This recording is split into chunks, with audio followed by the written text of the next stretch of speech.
Good afternoon. Thank you all for joining us today, either here at SEPS or online via our YouTube live stream. I would like to welcome all of you to the third edition of our MEDAM seminar in this year, 2019. MEDAM is the Mercator Dialogue on Asylum and Migration. The project constitutes a research alliance of SEPS, the Kiel Institute for the World Economy, and the Migration Policy Center in Florence, and is funded by Stiftung Mercator. I'm Andreas Backhaus. I'm a research fellow at SEPS and a member of the MEDAM project. Today, Romuald Meango is joining us in order to inform us on the brain drain, the emigration of educated and highly skilled people. This topic is particularly relevant for the countries of Sub-Saharan Africa, given that skills are extremely scarce there and the emigration of the few highly skilled may severely hurt the developing economies. It is of equal importance for European societies who are oftentimes the recipients of the emigrating brains and hence have to ask themselves whether they are setting the right incentives for fostering development in Africa.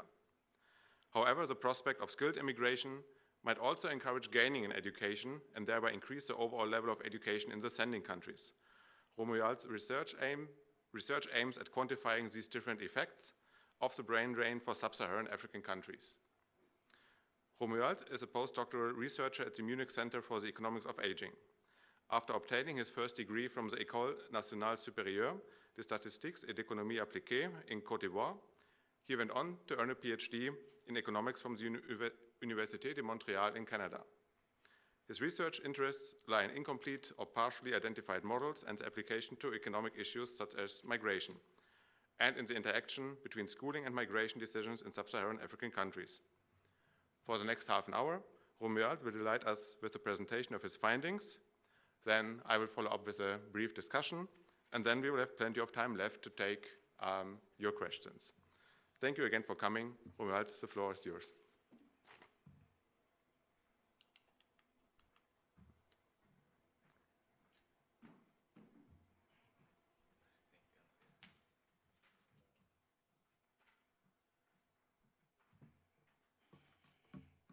So thank you all for attending, and thank you, Andreas, for inviting me today. The topic that gathers us is brain drain, and what I'm trying to do in this paper is to quantify the brain drain for 3 countries from Sub-Saharan Africa.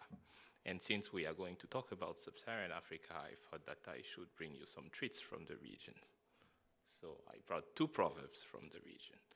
The first one is from Congo, and it says the following: if your cornfield is far from your house, the birds will eat your corn. The second one is from Ghana, and it says the following: if 10 cents does not go out, it does not bring in $1,000. Now, as a good African, I'm not going to explain you the proverbs. It's very improper to do that. But I guess that when you will see the next slide, it will become much more clear why I picked these. So there are 3 concepts that are important for this presentation, and I'm going to introduce them now. The first concept is what I will call a selection effect. A selection effect comes from the observation that high-skilled individuals are disproportionately more likely to migrate than low-skilled individuals. And this, from the perspective of the origin country, decreases the level of the average level of education in this country. This is what we used to think of as a brain drain. I know there are slightly different definitions of the term, but this is how I'm going to use it, and this is why I prefer to use the terminology selection effect. And then the second concept of importance is what I call the incentive effect. Now you have to imagine me back in my village in Africa and pondering whether I should go to university or not. What do I observe? I observe that people who go to university are more likely to go to Europe, and when they go to Europe, they earn more than people who do not have a university degree. What does it do to me when I'm thinking about the decision to go to university or not? It might give me an additional incentive to go to university compared to the case where I didn't have this possibility of migration. And so this is an effect that increases the willingness of people to obtain higher education. So now we have two effects. One effect that increases the willingness of people to obtain higher education, and one effect that peaks among those who have obtained higher education and sends them abroad. So there is one effect that increases the average level of human capital and one other effect that decreases the average level of human capital in the origin country. And what matters for an origin country, a sending country, is what is the net effect. What happens once selection and incentive have played. So this is the first concept, the third concept, the net effect. Now I'm going to introduce three quantities that will help to give a more concrete definition or a more concrete shape to the concept that I introduced. The first concept, the first quantity that I'm going to introduce is what is the observed education of Africans in Africa. That is, if you take a country like Senegal, what is the observed average level of education of Senegalese who stay in Senegal? The second quantity of interest is the observed education of Africans, not only in Africa, but also in Europe. So from the total population, not only from stayers, but also from migrants. And then the third concept of interest is what we define as the counterfactual education of all Africans, but in a case where everyone is restricted to stay in the home country. So you have to think of a country like Senegal, and everyone in Senegal is restricted to stay in the home country. What is the level of education that people in these countries are going to choose? And then in the end, we can relate this quantity to the concept that I introduced. So the first quantity, the first concept, the selection effect, will be defined as a difference between the education of Africans that stay home and the education of the whole population. If indeed those who are high skilled are more likely to migrate, it means that they will be underrepresented in the population of those who stay. And that's why we will tend to find a negative selection effect. The second concept was the incentive effect, and how do we define it? It will be the difference between the average level of education in the total population when you have prospects of migration, that is in the current situation, and the average level of education in the total population in this counterfactual scenario where no one has a chance to migrate. And so if indeed migration increases the willingness to obtain education, this quantity should be positive. So we have the selection and the incentive, and the sum of them gives the net effect. And because one is negative and the other is a priori positive, we are not sure in which direction this net effect is playing. And that is what is of interest for an origin country. So I define these concepts. I would like to show you that there are evidence already existing in the literature that these are quantities that exist. So the selection effect, from one of the earliest database on international migration that exists, we have learned that high-skilled individuals are 5 to 10 times more likely to migrate than low-skilled individuals. This was what was found by Doki and Marfok. And when Esther Lee and Nyako zoomed on Sub-Saharan Africa, what they found is that high-skilled individuals are 13 times more likely to migrate than low-skilled individuals. What about the incentive effect?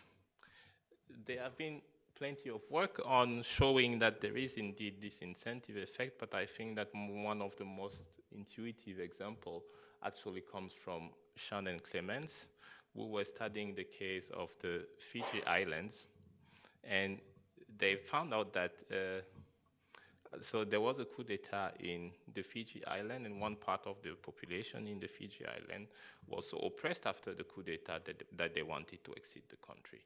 But the destination they chose highly valued education. So this part of the population who wanted to exit the country also decided to obtain more education.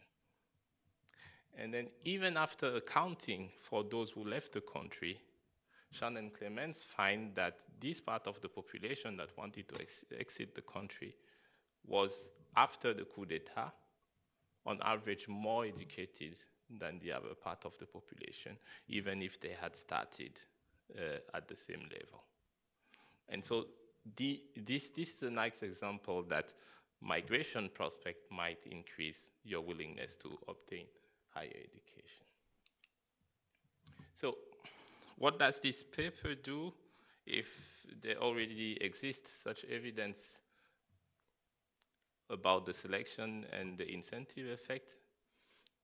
Well, what I'm trying to do is in this paper is to present and implement a framework where we can measure selection, incentive, and net effect in situations that are not as dramatic as having a coup d'etat, but where we know that we have reliable survey data.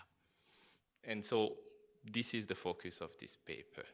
One important thing that's done in this paper is to consider heterogeneous incentives. In most of the contribution before, the assumption was made that migration either increases willingness for everyone or decreases willingness for everyone. What I do in this paper is to relax this assumption. And why do I do that? Well, there are some evidence in the literature from Candel and Massey who looked at Mexico, for example, and they found that there are pupils in Mexico. Among them, those who are more likely to say that they will go to the US in the future are also those who are more likely to say that they will exit education earlier. So there was a negative correlation between the willingness to obtain education and the willingness to migrate. And so I think it's important to have a distinction between the incentives of households, to have them heterogeneous. And one thing that's important in these works is that I compare relatively rich families and less well-off families.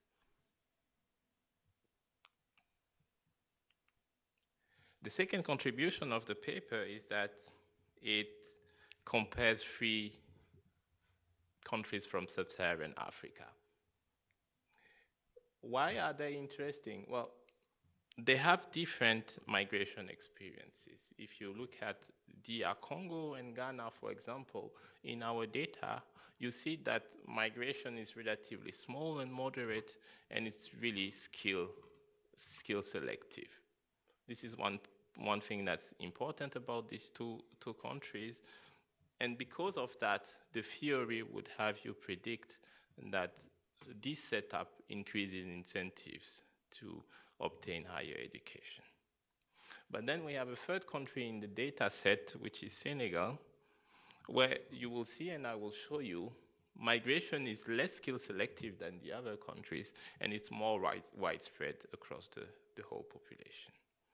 So now you have to imagine me again in my village back in Africa, wondering if I have to go to university or not. What I observe is that people who go to university indeed are more likely to go to Europe and to earn more in Europe, but they are not that much more likely, and they do not earn that much more than people who do not have a university degree. So the incentives for me to obtain education because of migration are very low. And they can be even, they could be even so low that people decide to substitute their education investment for a migration investment. And we'll see that in the data. This is one of the predictions of the model for the case of Senegal. So I've told you that heterogeneity is very important in this presentation, and this is why I'm going to have different groups in the population that will be characterized by some characteristics. X, for example, being a female, having a father who is self-employed or unemployed. These are things that we observe in the data. And so all the quantities of interest that I defined, I'm going to index them with this X. Now, if you have been very attentive, you might have noticed that there is one quantity that I always write in red. And you might have asked yourself, why do I write it in red? Well, the reason is that we don't observe this one. Okay, and this is the main challenge here, because this average education in the counterfactual scenario where there is no migration at all is unobserved. And the idea of the paper is to characterize this counterfactual of closed economy and to do some estimation using instrumental variables and some bounding techniques. So here is the outline of the talk.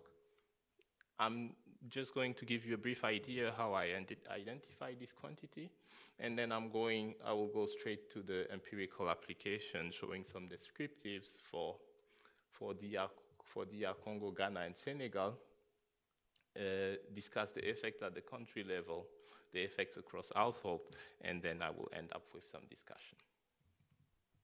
So what is the idea of the identification? Take an individual who has the possibility to attempt migration. And because of this possibility, he obtains some education, call it edu. The problem is in what we observe, the education level that he has chosen is distorted by the migration prospect. What we would like is an education that's a choice of education when your incentives are not distorted by migration probability. How do we do to get this average level of education in the counterfactual scenario?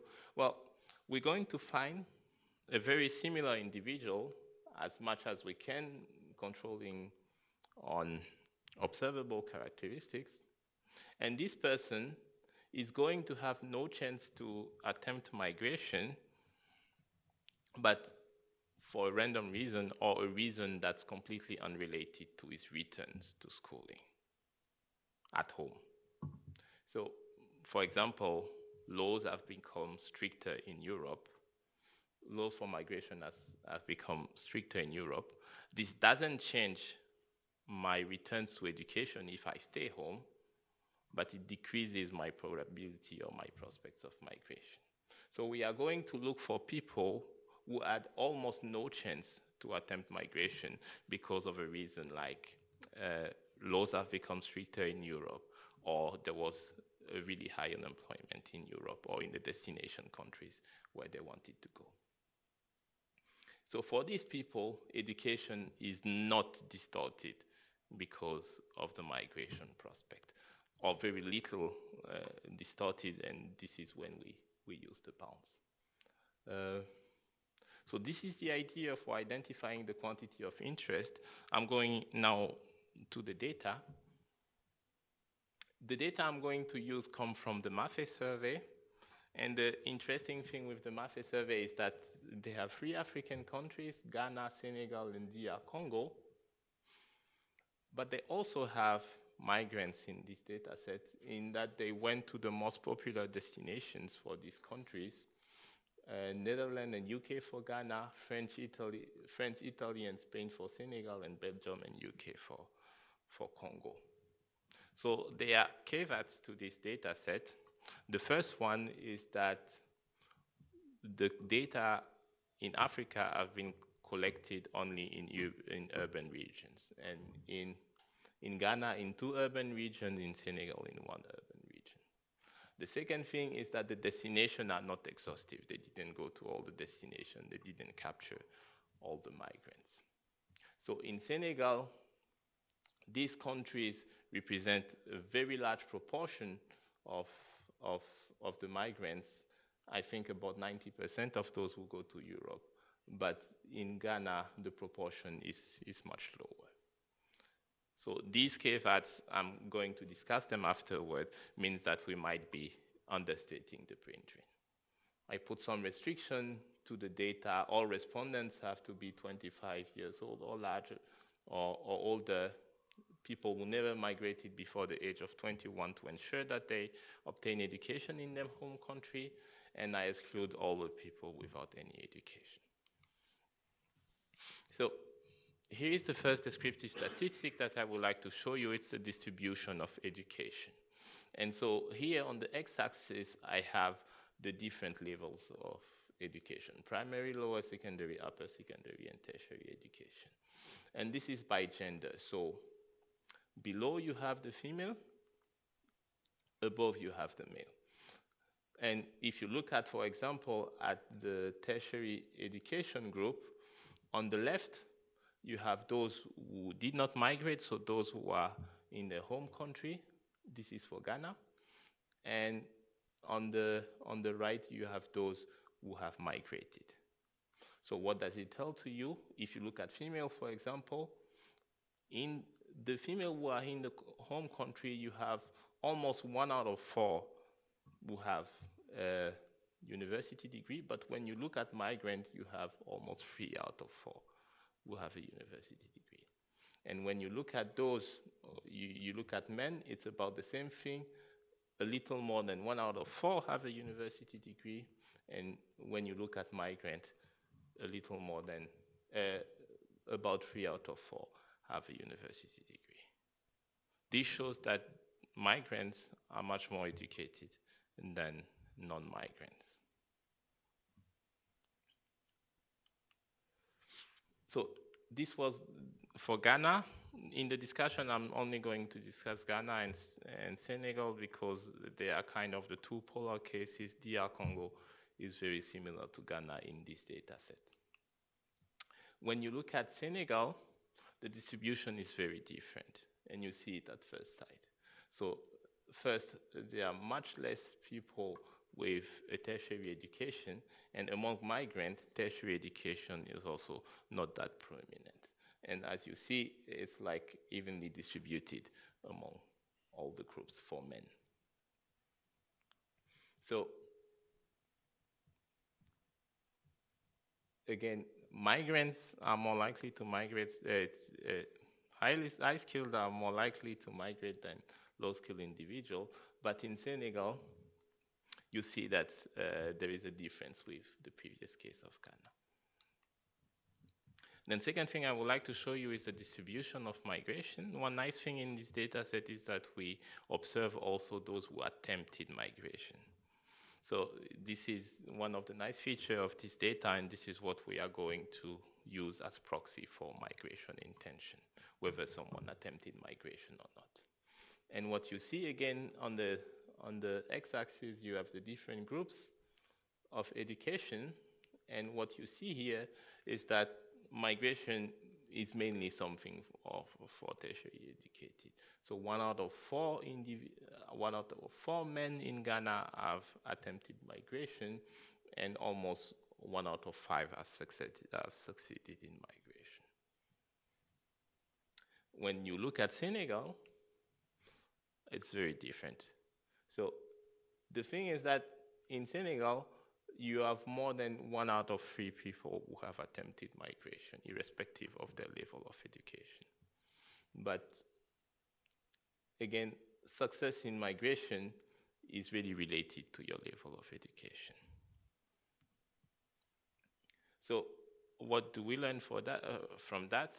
So again, high-skilled are more likely to migrate than low-skilled individuals, but the difference in Senegal is not as large as what you had in the case of Ghana. So to define the variables that I will be using in the next slide, I just have this. It's a small wrapper.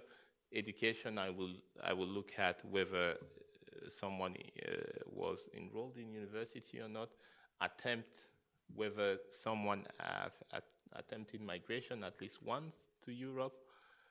Actual migration is also observed, and the characteristics where I try to make people as similar as possible are gender. The occupation, and I also know whether the migrants has, whether the individual has some migrant in the family. So the selection effect is relatively easy to calculate. What I show here are 95 confidence interval. What you learn from here is that in our data set, with all the constraints that we have imposed, when we look at individuals from Ghana, so you have almost 30% who have a tertiary education degree. When you look at Senegal, you have about 15% who have a tertiary degree. What does it say here? Well, the selection effect is between -5 percentage point and -3 percentage point. How do you read that? Well, it means that out of 100 individuals that you take in Senegal, you have about 30 that have a university degree. But if you would take not only those who stay in Ghana, if you take only those who stay in Ghana, you have about 28 individuals who have a tertiary degree. If you would also account for those who have migrated to the destination country, if you would take 100 individuals, you would have between 3 to 5 individuals more with a tertiary degree. Okay? So the selection effect decreases the level of education that you observe by 3 to 5 individuals. In Senegal, if you take 100 individuals in Senegal, you have about 15 individuals with a tertiary degree.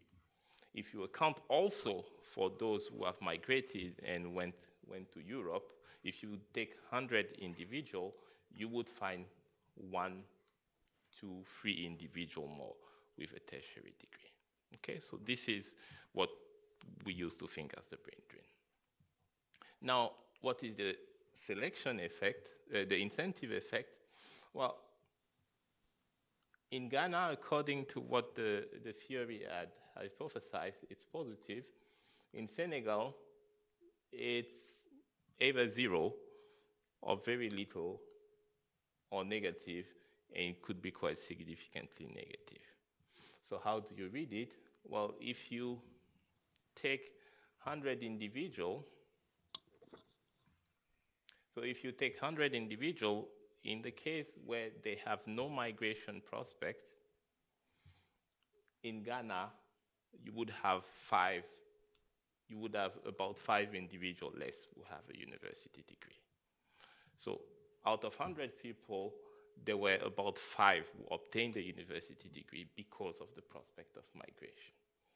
In Senegal, it's either 0 or 6 individuals did not obtain a university degree out of 100 because of the prospect of migration. And then in the end, so again, what matters from the perspective of a country is the net effect. And what you find in the net effect is that the net effect is close to 1 for Ghana, meaning because of migration, we've gained 1 individual additional with a tertiary degree. And in Senegal, we lost about 2 to 8 individuals. So some of them we lost because they migrated. Some of them we lost because actually they have lower incentives to obtain education. So this is the effect at the country level.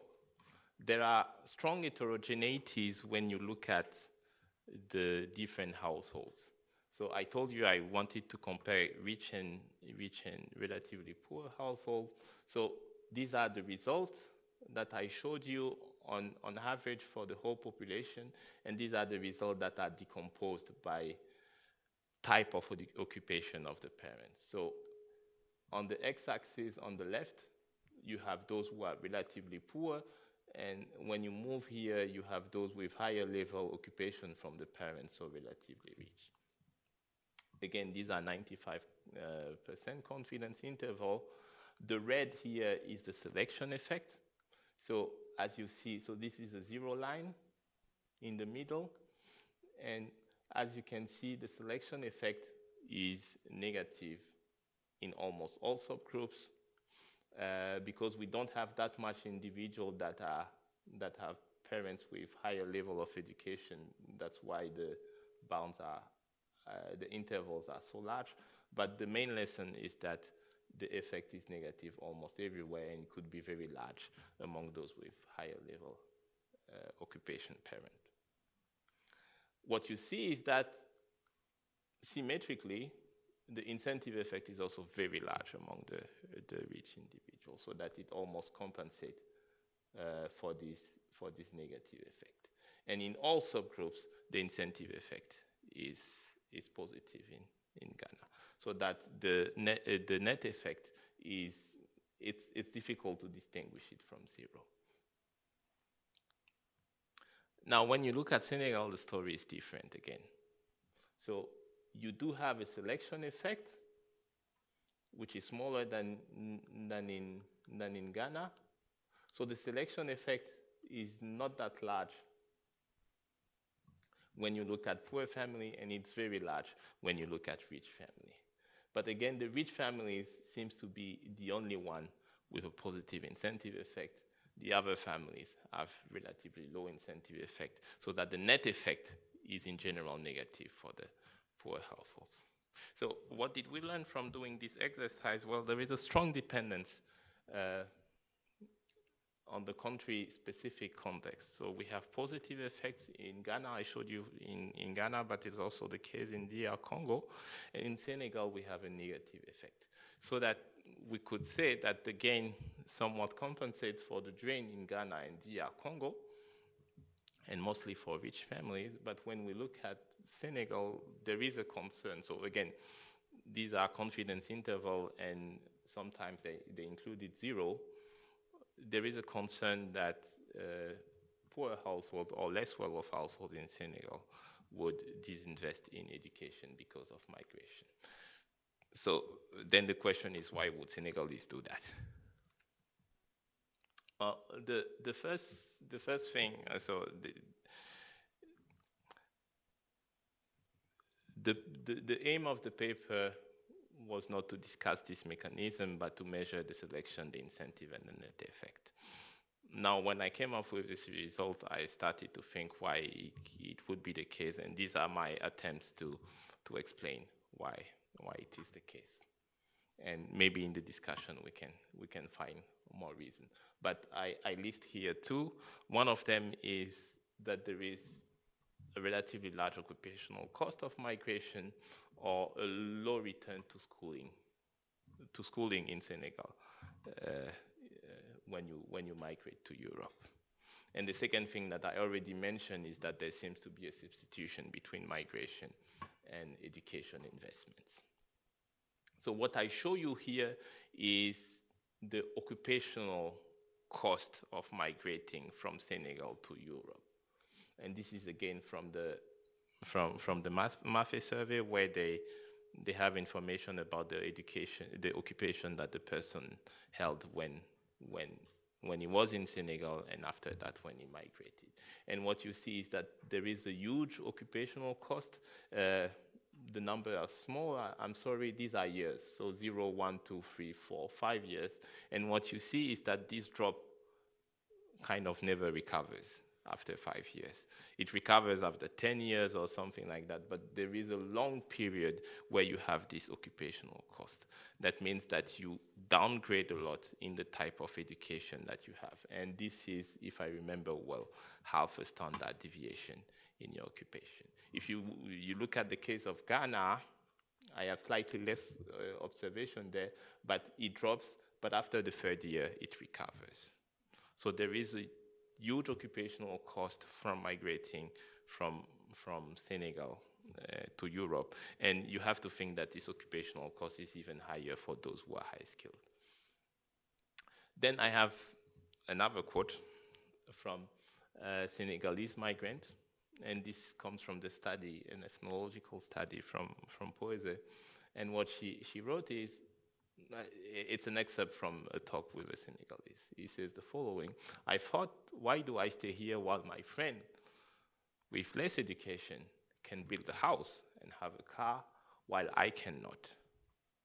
That's why I left school and I started to work.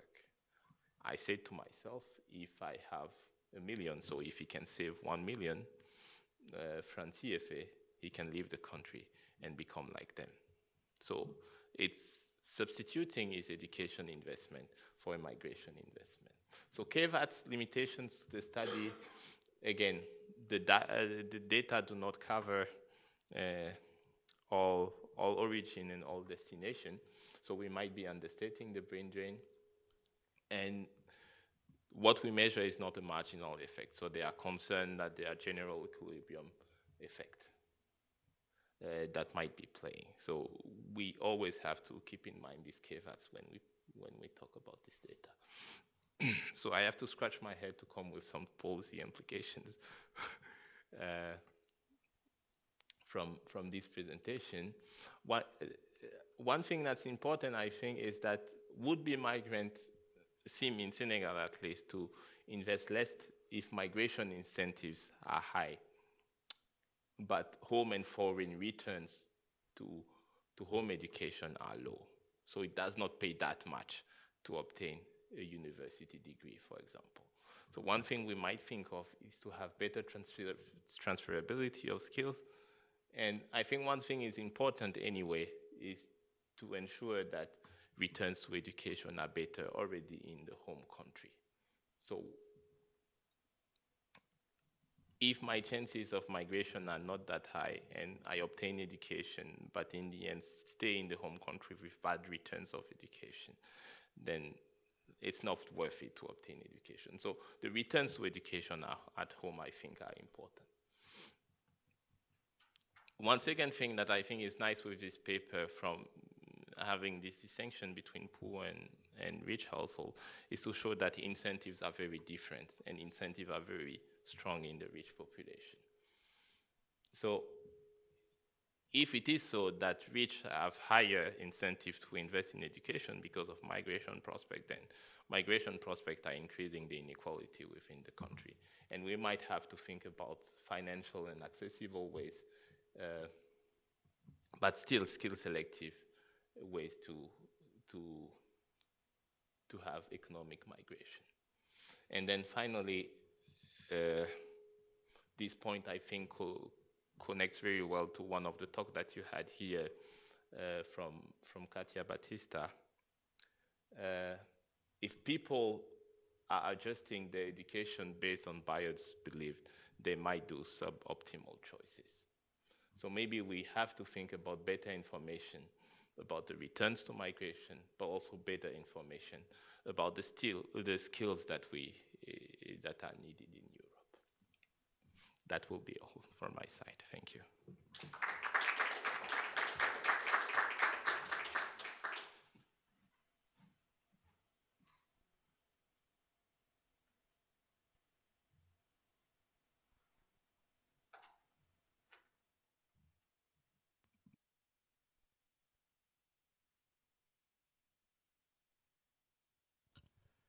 Thanks a lot for the presentation.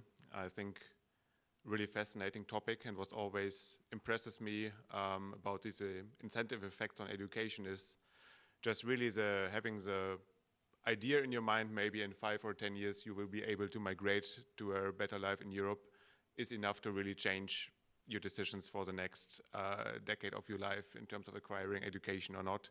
That only the small idea, completely imaginary in people's mind, can actually incentivize them so strongly to undertake these investments, or not, as we have seen in Senegal. Let me maybe expand on some points that you have already touched. You mentioned already evidence for severe downskilling when African migrants from the countries you consider arrive in Europe, which was a very serious negative impact. So apparently, it could be possible that due to the incentive, you acquire more migration that will give you maybe enough income in Ghana to leave the country, but it's still not enough education to, let's say, do a really qualified job in your destination country in Europe. should also be interesting perspective whether migrants consider that what they would actually want to do. Then I was hoping maybe you could tell us something about encouraging second order effects, even in the case of Senegal maybe, where we saw this negative effect of the brain drain. Do you know anything about remittances that the migrants in the destination countries sent home, maybe to support others, other family members in their education? Do we know when they arrive basically in the UK or in France? Do they acquire more education there to get better access to the labor market, or do they just stop after leaving their home countries and just enter the labor market to earn income? And do we know anything about circular migration, or the so-called brain circulation occurring, meaning the brain drain at some point reverses, that skilled individuals, migrants might return to their country of origin and bring education back there?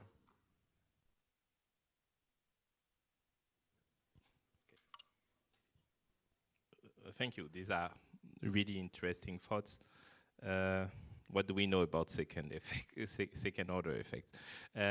Well, remittances, Senegal, for example, is one of the countries that really benefits from remittances. And this is something that we should never keep outside our mind when we talk about migration and the fact that high-skilled individuals are leaving. There, I can only quote research from other people who tend to find that these remittances are relatively high and etc. But in the context of these sub-Saharan African countries, a lot of it is used in consumption and not really in investment. So this is not the type of things that will empower development of the countries. Do people acquire more education? So again, we have to distinguish between the different countries. In Ghana, you find a lot of young people who want to go and study abroad. In Senegal, you find less so.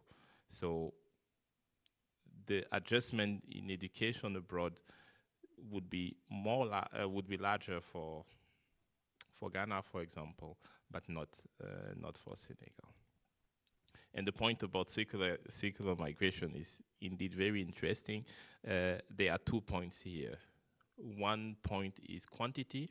So in the data, we can observe those who return from migration.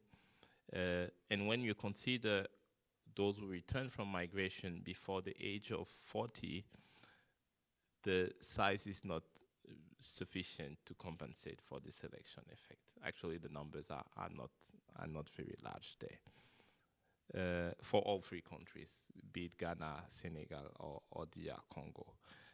But then there is the question of quality, and there studies tend to show that those who return from migration have higher wages than those who have stayed at home, meaning that they are more productive than those who have stayed at home. But I think there still need to be some research on how much more productive they are, how much more they benefit to their home country, and what is the size of the externalities that they generate when they come back. That would give a much clearer picture of the benefits that you have from this circular migration. Thank you. One thing that came also to my mind when you showed us these very different skill compositions of migrants from Ghana versus Senegal was, I was wondering how much of this composition is determined by the character of the sending country, by Ghana or by Senegal, and how much is actually demanded maybe by the immigration system of the countries that they go to, because as I recall, they don't go to the same countries. So we know, for example, the UK is quite specialized, or I think that is more or less popular knowledge, The UK is quite specialized in attracting medical experts, nurses, and doctors from developing countries, which might be the case also for Ghanaians. And maybe, I don't remember the destination country of Senegalese migrants, but maybe they use migration, they see migration more as a means to recruit low-skilled, cheap labor. Have you considered this demand-side perspective? So definitely there is a difference between the destination countries, and one thing that we don't have to we shouldn't forget is also geography. So migrating illegally from Senegal is much more easy than migrating illegally from Ghana, at least in the data set for the period I had. You would see that illegal migration was really on the rise in Senegal at this period, which means that you have people who migrate illegally, go to these countries, and what do? Then they go pick tomatoes and etc. So indeed, there is a demand side story about what type of activities these people are going to do there. There's a story about geography, how difficult it is to get to the destination country. There is a story about colonial history. Why do Ghanaians go to the UK and why they don't go to Senegal? And all these factors compound to give what we have observed here. But I mean, it's nice to say that, because one lesson of that is that the result that we find can be very different from one country to the other for a whole lot of factors. I mean, probably what also plays in there, if you have this idea in your mind, I want to educate myself, as that was the case, sitting in my village and getting the idea, I want to educate myself to be able to emigrate one day, you also kind of need at least some access to opportunities to do that. So, of course, if you're a very poor country, most people will not even have the opportunity to educate themselves to the necessary level. So also there's a level of development of the country might matter, and Ghana is, I think, relative to Senegal, much richer. So education is not for free there. Higher education is quite costly, but probably in comparison, the access is better. So you need some educational sector probably that has the potential to actually educate people. And I would say not only that. I think this is one point I already said. The returns to education, I think, are very different in the countries. One problem that Senegal has, if you look at the distribution of education, the interaction between education and employment, actually it's rising. So you are more likely to be unemployed if you have a tertiary degree, which is problematic. So you have a problem of educated unemployment, and so the returns to education, not only the system has difficulty, but the returns to education themselves are not that high in the country. And you see that it's probably one of the reasons why you don't have that many people who go to university. Okay, that was all my points. Maybe you're happy to hear that, because I think you also cited him last week. We had Michael Clemens here and some other panelists, and we talked about future skill partnerships between African countries and the EU. Now I would like to open the floor to questions or remarks from the audience. So please just show up and we will pass you the microphone.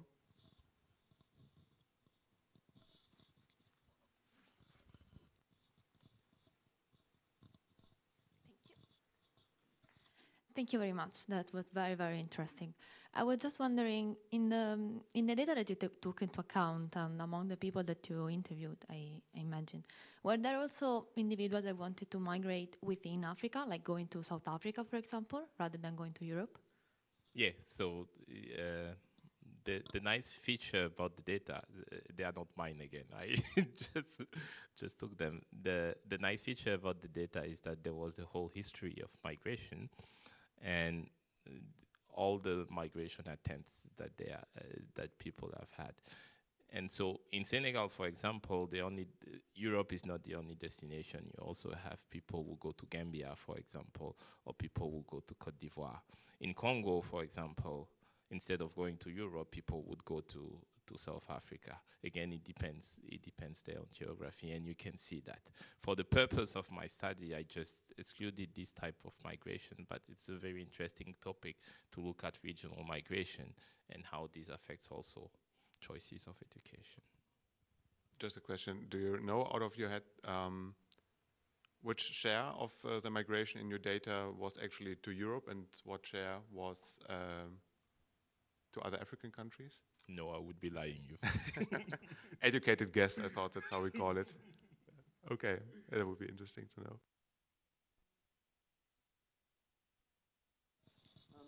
I wanted to ask you, I just wanted to make one or two remarks. I formerly worked for Shell, an oil company, and for many years in Africa. And what I notice nowadays is that, of course, the amount of migrants has increased enormously. But if you look at the statistics of the origin, of the geographical origin of migrants, especially since 2015, those who come from Sub-Saharan Africa, they have to have the money to pay for the trip. And consequently, you find a concentration of migrants, whether they're educated or seeking education or with some level of education already. They tend to come from countries where they have enough income in their families to make the journey. Where other countries, which are very poor, there may be some quite intelligent people, but in fact they don't emigrate at all. It's not because they have more opportunity there, they just don't have the money to move. And another remark I wanted to make is that, do you know anything about the work done by multinational corporations to educate personnel on the spot? When I worked in Africa for Shell, we had an educational center in Gabon, and we sent to this educational center a considerable number of promising employees who received education, of course, adapted to the requirements of the company, but it is a system which I feel is, in fact, better than sending promising employees to Europe. I don't know if you have any remarks to make about that.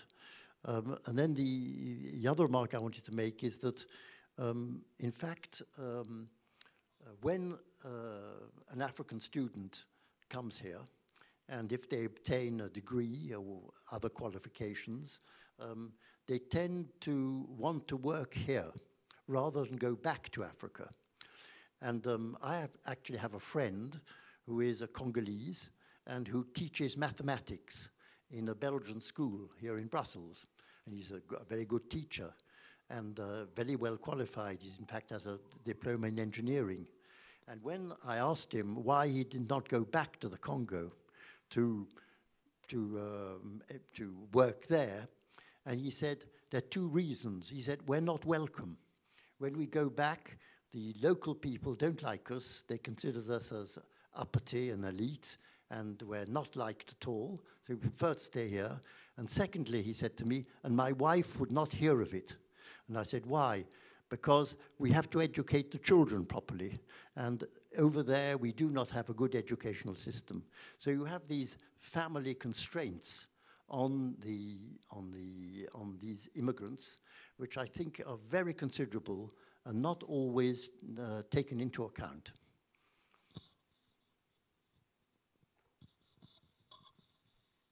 So thank you very much for this contribution. Just a point on education on the spot. So I think at least one thing that this study shows is that the expectations of individual for the future are important in the investment or in the choice of education. If people know that there are these opportunities to work, for example, for international companies, and that education will be delivered for them, but they have to to do such investment or such investment.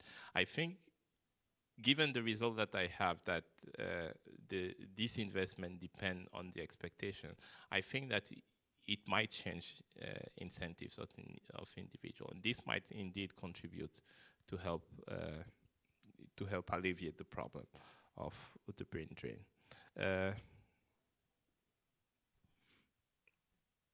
On return migration, as I said in the data, return migration is relatively small, and these are exactly for the reasons that you cited. If I may, I have also another example. He's not my friend, but I read his biography. Denis Mukwege, who won the Peace Nobel Prize in 2018, is also from DR Congo. He was educated in France. He was a doctor. And then he faced the decision, do I return to my home country or not? And he said, I mean, on his own admission, his salary in France would be 100 times higher than the salary that he would have had in Congo. But he decided to return anyway. And in the meantime, I mean, you can see his webpage and everything that he has done. His hospital has treated more than 50,000 women that have suffered from violence, rapes, or anything like that. So it's an example that shows that migrating allows people to acquire some skills. If they would come back with the skills, they probably would be very productive in their home country. The problem, as you stated, is to facilitate the conditions for these people to return to their home country.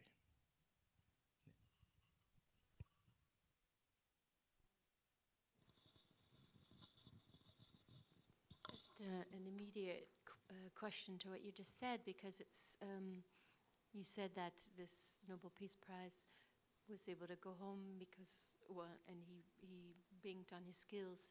But isn't it also about the networks that he still has in Europe that enable him to set up the hospital and get the money and things like this? And so how can partnerships also be created to further those efforts? Oh, definitely. So here I have to talk about my own example. It's when I finished my PhD, I told to my advisor, I want to go home. And he said, no. He said, first time, continue doing research here, and then find better ways to have communication with your home university, which is what I did and what I tried to do. So I'm still in contact with my university. I go to conference there, and I meet students there.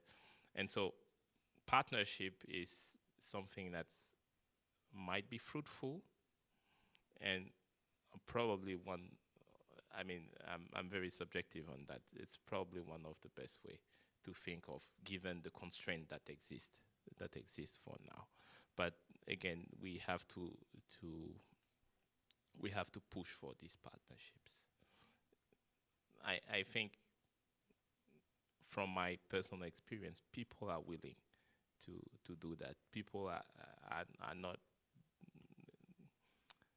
People have left their country, but they still want to do something for their country.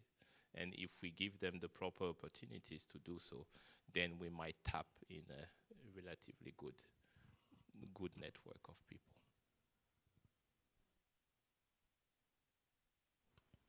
And now, after many years in Germany, are you sure you could still fit in Côte d'Ivoire? I doubt it.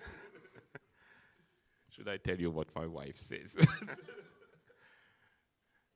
More questions? Okay, looks like we are done.